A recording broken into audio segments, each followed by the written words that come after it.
Hello दोस्तों, देखिए if omega square equal to alpha के plus beta K cube where alpha and beta are non zero constants the values of K for which group velocity is equal to phase velocity.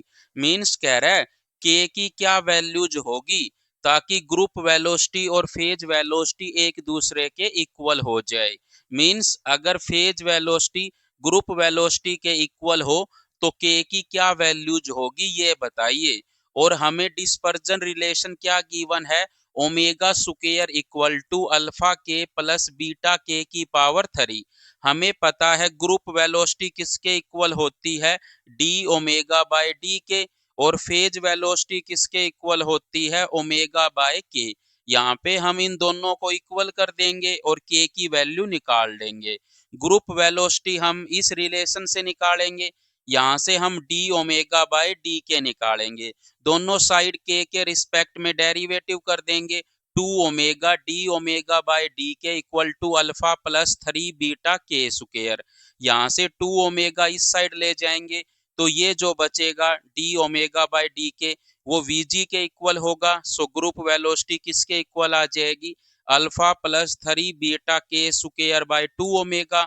और हमसे कह रहा है group velocity phase velocity के equal है, तो यहाँ पर हम ये किसके इक्वल कर देंगे, ओमेगा बाय के क्रॉस मल्टीप्लाई कर देंगे। ओमेगा स्क्वायर की जगह ये रख देंगे, 2 से अंदर गुणा कर देंगे।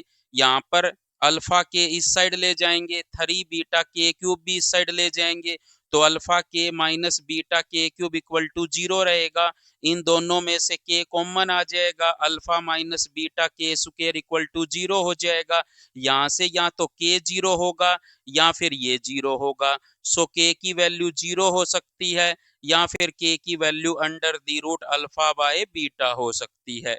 क्योंकि अगर जो ब्रैकेट के अंदर है alpha minus beta K square, अगर ये 0 होगा तो बीटा के स्क्वायर किसके इक्वल होगा, अल्फा के स्क्वायर किसके इक्वल होगा, अल्फा बाय बीटा के। सो के की वैल्यू कितनी आ जाएगी, under the root alpha by beta. So K की वैल्यू 0 हो सकती है या फिर under the root alpha by beta हो सकती है। सो बी इसका राइट आंसर होगा कि के की ये वैल्यूज पॉसिबल है जिनके लिए ग्रुप वेलोसिटी फेज वेलोसिटी के इक्वल हो जाएगी।